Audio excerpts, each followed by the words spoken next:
Good morning class. Today in this lecture we are going to discuss the next point in our fourth chapter, that is browser location and history. Before going to start our today's lecture, first of all we recall the previous lecture's point. In previous lecture we discussed the first point, that is JavaScript security. There are several JavaScript security issues that needs to be considered. As a JavaScript is used in a client side, so that a risk is there for the end users, and it enables malicious users to send a script over the web and run them on a client's machine. And there are two measures need to be considered. We should use the script separately so that the malicious users can only access the certain resources and the specific task. And the second measure is we should implement the same origin policy, that is we must use the script from only one script, which prevents the script of one site from accessing data from script of other sites. Cross-site scripting is one of the most common JavaScript security vulnerabilities. And next vulnerability is cross-site request forgery, that is CSRF, is the another common JavaScript security vulnerability. Next point we discussed in a previous lecture, that is timers. Using window object, it is possible to execute the code at a specific time intervals. There are mainly two functions are supported by the window object for handling the timing events, and those are set timeout and set time interval, means set interval. Set timeout is a method executes a function after waiting for a specific number of times, that is in a millisecond, and the syntax for set timeout is set timeout, and in the bracket we pass the two parameters, that is function and time. Function specifies the name of the function to be triggered, and the time specifies the amount of time in millisecond for the browser to wait until the triggering the function. Next method is the set interval. This method executes the specific function at every given time interval.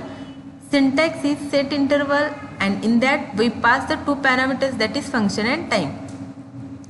Here these parameters, in that function is the name of function to be triggered, and time, it is a time interval for which the function is called repeatedly. Next point we discussed in previous lecture is that examples of set timeout and the set interval. Today's point is the browser location and history. Question related to that point, that is explain window location with suitable example and enlist and describe the properties of window location. The window.location object is useful for finding out the current location or path of the website. There are various properties used by the window location which are described in the following table. When user opens any website, the browser will send a request to the server. Then the server sends the requested web page to the browser, and the web page is stored on a server. If we want to know the location or path of the web page, we use the window.location object. To know the path or a location of the web page, we use window.location object, and it is used to find the location and path of the current web page. These are the various properties used by the window.location object. First property is window.location.hostname. It returns the name of host on which the web page is running, means it gives the domain name, means it gives the name of the host on which the web page is running. Next is window.location.pathname. It returns the path name at which the web page is located, and it includes the folder name and file name. Next is window.location.protocol. It returns the web protocol used such as HTTP file and HTTPS. Next is window.location.assign. It is used to load new document in a web page. Assign loads the new document in a web page Next, location.protocol, it returns the web protocol. Next, location.pathname, it returns the path name at which the web page is located, means it includes the folder and file name. And the host name means it returns the name of host on which the web page is running, means the domain name. Next point is some examples to get the path name, to get a host name, and to get a protocol. Let us see. First example, how to get a path name using window.location or window.location.pathname property. In Notepad, first of all, take HTML tag, then head tag. After that, write the title tag. In title tag, I am giving title name as a path. Close the title tag. After that, take a script tag. In that script tag, I am taking one function name as a display.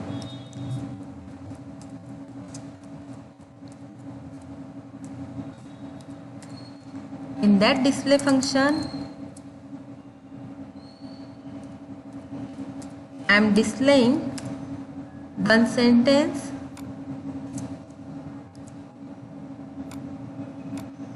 that is document dot. Here I am using document, instead of document dot write method, I am using document dot element by id, that is DOM method, and here I am passing id as a para.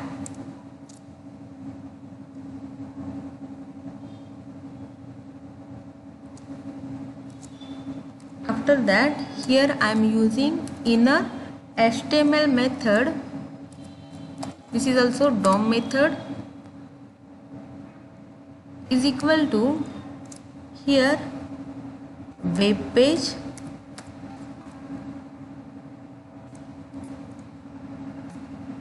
colon equal to, here I am passing the window.location.pathname method or a property. Window.location.pathname. By using this property, we get or we return the name of path at which the web page is located. Okay, close this function, close the script tag, then close the open the body tag. In that body tag, I am taking one input field, that is button. Here value for this button is equal to path name. Okay, and on click event I am passing the name of function, that is display function.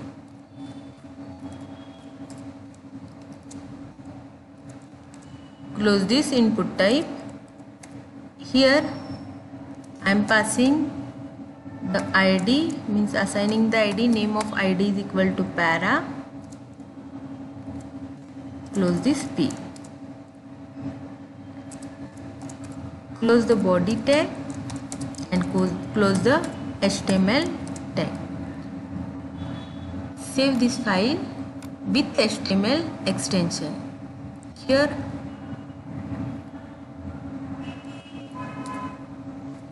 pathname.html. Save and see the output. This is output of our given program. Here path name is the name of button. Suppose I am clicking on that button, it displays the path name. Means path name means my file is stored in this path, that is C: user tail and the desktop. At that location, means it returns the path name at which the web page is located. In Notepad file, same procedure is followed like path name. Here take HTML, head and title tag. Here I am taking title as a host name.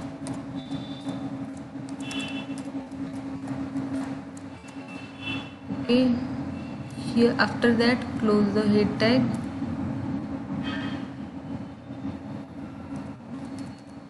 After that open script tag. In that script tag, first of all take one function name as, here I am taking function name as a display. After that here use the same method to display the message on a web page, that is by using get element by id.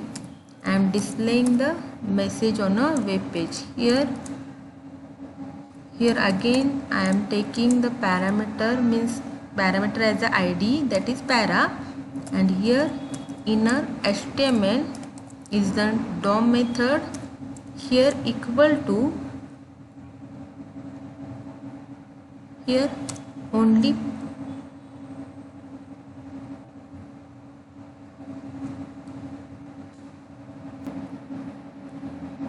here I am taking web page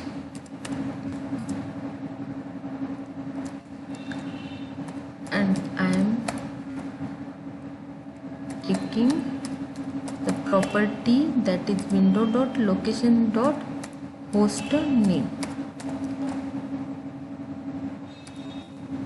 Close this function, close the script tag and open the body tag. Here I am taking the button as a input type. Value for this button is equal to host name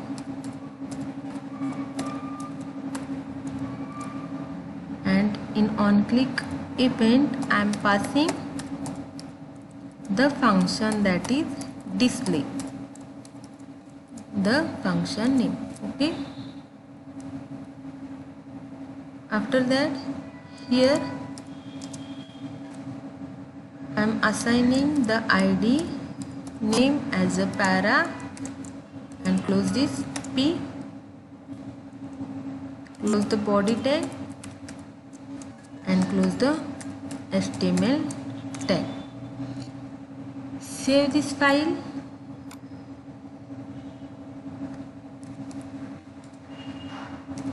With HTML extension and see the output.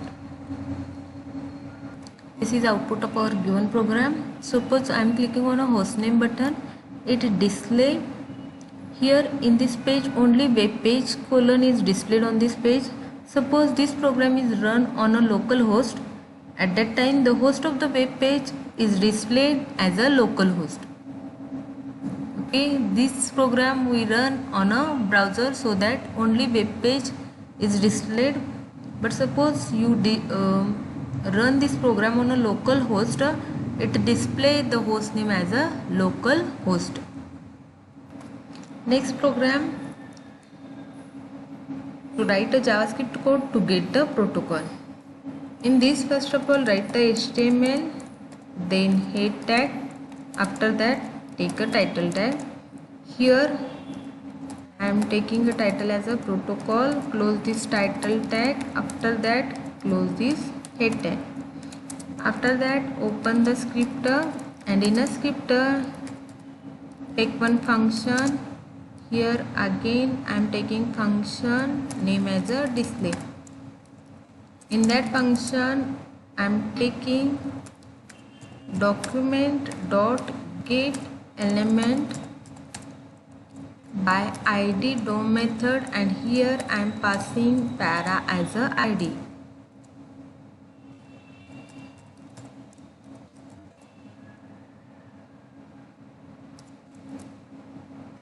The protocol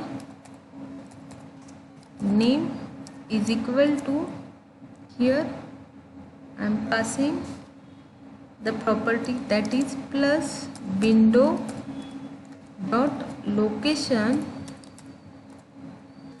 dot protocol.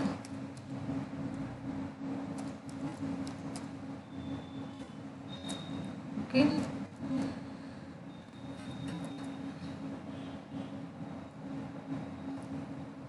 After that, close this function, close the script tag. Here, after closing the script tag, open body tag. In that body tag, here I am taking one input type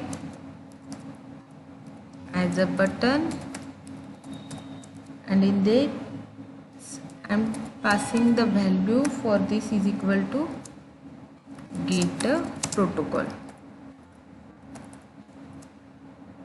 and on click event I am passing the function name as a display. Close this input type. Here assign the name of ID. Name of ID is a para. Close this P. Close the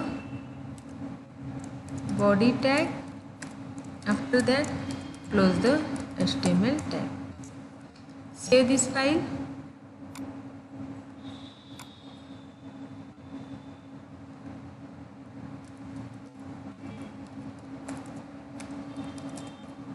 And see the output. Here in this program, write the correct spelling. Here, get element by ID. Let us see the output for this program.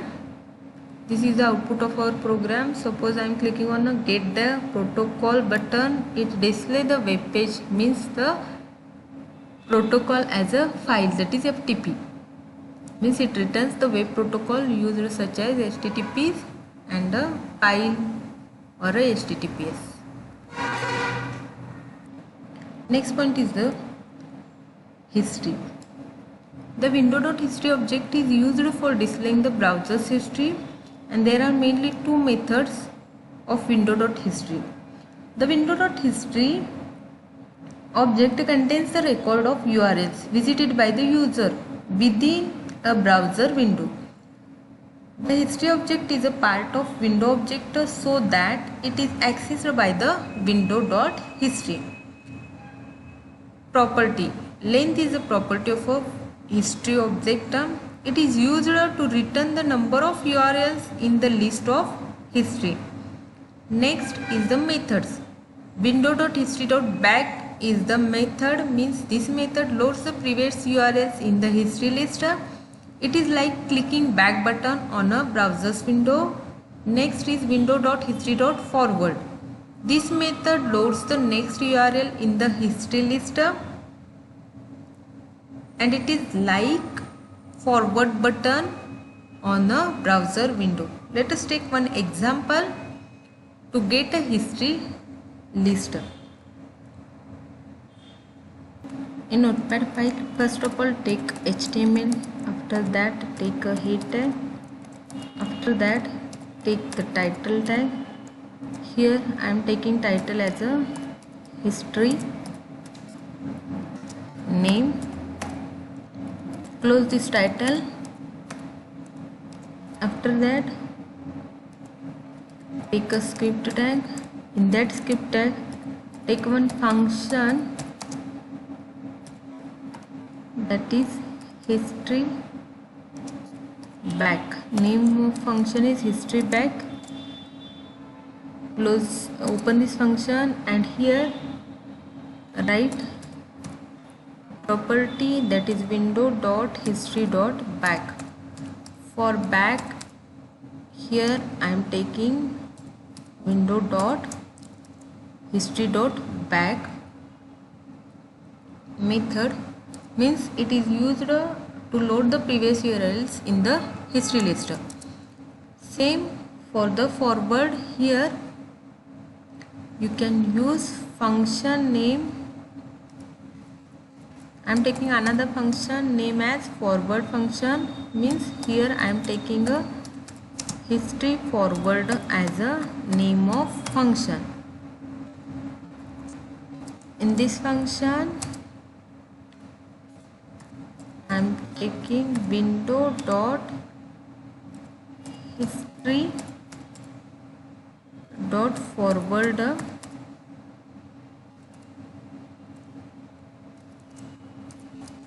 close this function, close the script tag. After that, close the head tag. After that, open a body tag. In that body tag, I am taking one button, that is input type equal to name of button, that is button. Value for this button here is equal to, I am taking value for this button is previous. And on click event, I am passing the first function name as a history back.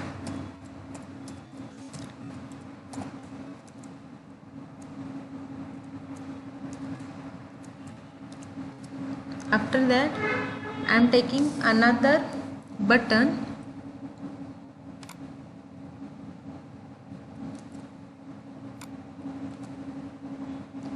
that is next, name as the next, and here on click event you have to pass the function name, that is forward, means you have to assign the function name, that is history forward, name of the function. After that, close the body tag and close the HTML tag. Save this file.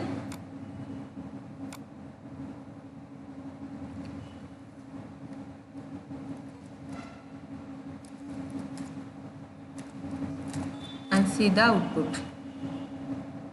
This is output of our given program.